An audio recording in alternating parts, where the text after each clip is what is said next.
Hello friends. आप लोग परेशान रहते हैं ये जानने के लिए कि जो भी एग्ज़ाम करवाए जाते हैं उनकी इतनी हाई कट ऑफ क्यों जाती है। तो उसका हम आपको एक न्यूज़पेपर की एक कटिंग दिखा रहे हैं कि वो उतनी हाई कट ऑफ आपको कैसे देखने को मिलती है। ये मैंने अपने यूट्यूब कम्युनिटी पोस्ट पे पोस्ट भी कर दिया है। आप उसको वहाँ पे भी जाके देख सकते हैं और पढ़ सकते हैं। छात्रों द्वारा पेपर लीक करने से नहीं बल्कि परीक्षा कराने वाली एजेंसी ही भर्ती करा देती है फिक्सिंग। ठीक है। जो एजेंसी जो एग्ज़ाम करवा रही है, कंडक्ट करवा रही है, वही परीक्षा लीक करवा देती है। वो फिक्स करवा देती है। जैसे किसको पास करना है, बस उसी लड़के की ओएमआर में हस्तक्षेप की जाती है। उसी लड़के के कंप्यूटर में ऑनलाइन मार्क्स बदला जाता है। उसी लड़के का चयन सूची में नाम शामिल किया जाता है। अन्य नॉर्मल लड़कों को छूने की ज़रूरत ही नहीं पड़ती। जितनी वैकेंसी है और जितने कस्टमर मिल गए, बस उन्हीं के सेटिंग करना होता है। समझे आप लोग? ये केवल झारखंड में नहीं, हर जगह हो रहा है। तभी पेपर लीक का पता भी नहीं चलता और जिस दिन रिज़ल्ट आता है, कट ऑफ आसमान छू लेती है। यकीन नहीं होता इतना हाई कट ऑफ कैसे चला गया इस भर्ती में। 90%, 95% कट ऑफ, ये सारी चीज़ें। अब ये पोस्ट आप देख सकते हैं। रांची फ्रंट पेज है। जेपीएससी परीक्षा कराने वाली एजेंसी ही भर्ती कर रही थी फिक्स। फिर देखिए, ओएमआर शीट की हेर फेर, ईडब्ल्यूएस का फर्जी कार्ड बनाकर बटोरी 35 से 40 करोड़ रुपए की अकूत संपत्ति। मतलब एक फर्जी सर्टिफिकेट पे इतने सारे करोड़ों रुपए जो है इन्होंने इकट्ठा कर लिए। मनोज एजेंसी का दुलारा, निर्णय लेने के सारे अधिकार थे। मनोज जो है एजेंसी के दुलारे थे, इन्होंने ही सारे निर्णय लिए। और ये सिर्फ झारखंड का ही आप केस नहीं देख रहे हैं। ये आप हर स्टेट में जहाँ पर भी आपको लीक की खबरें सुनाई देती हैं और हाई कट ऑफ के तमाम उदाहरण आपको देखने को मिलते हैं, ये सब ऐसे ही फिक्सिंग करी जाती है। जो सेलेक्टेड बच्चे होते हैं सिर्फ उन्हीं के मार्क्स चेक किए जाते हैं, उन्हीं की ओएमआर शीट देखी जाती है और उन्हीं की जो ऑनलाइन जो पेपर देते हैं वही बढ़ाए जाते हैं ताकि वो सेलेक्ट हो सकें, वो चयन हो सके।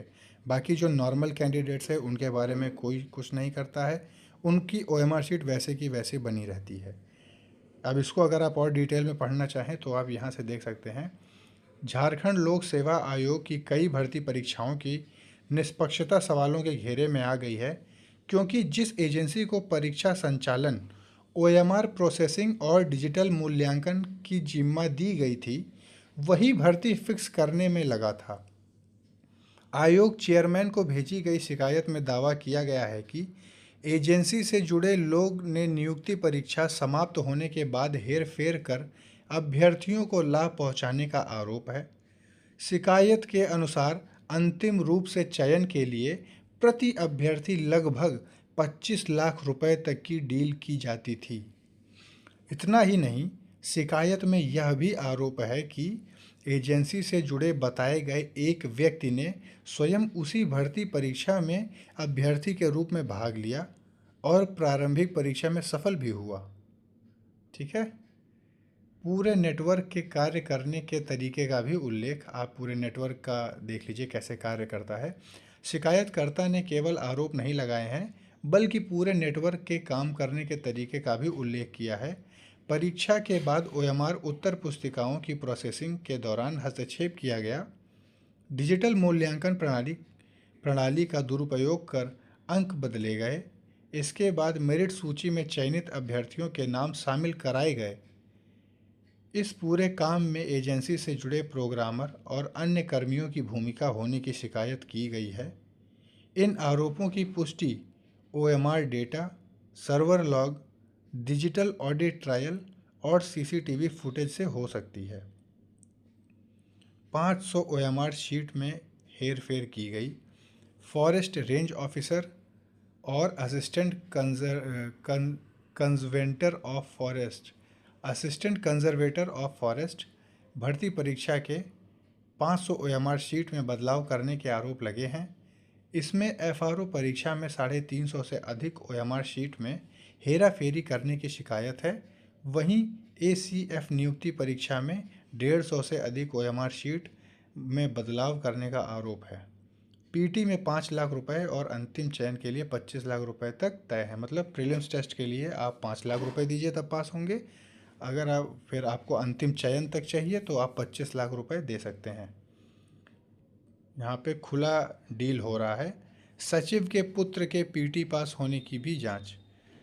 ठीक है, जो सचिव जी थे उनके जो बेटे उनके पीटी प्रीलिम्स टेस्ट पास होने की भी जांच है।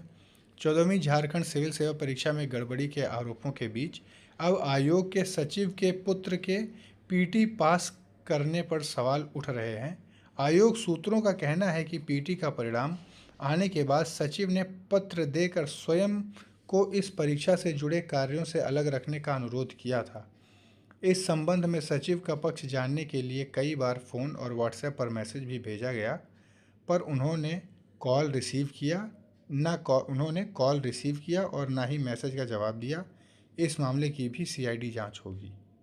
तो अब आप देख लीजिए कि आप लोग कितना ट्रांसपेरेंट पेपर देते हैं और उनका जो मूल्यांकन होता है वो जो भर्ती करने वाली एजेंसियां होती हैं सिर्फ सब उसी में सेटिंग होता है ना। आप जो नॉर्मल कैंडिडेट्स हैं उन लोगों के बारे में कोई विचार ही नहीं करता है कि वो कितनी डिफ़िकल्टी से मेहनत करते हैं। ठीक है, बाकी जो कैपेबल हैं जैसे यहाँ पे सचिव जी और यहाँ पे जो जो एजेंसी वाले हैं और जिनके पास 40-50 लाख रुपए हैं वही कैपेबल हैं जो आज के समय में गवर्नमेंट जॉब सिक्योर कर सकते हैं। आपके क्या विचार हैं आप यहाँ पे कमेंट सेक्शन में लिख के बताइए।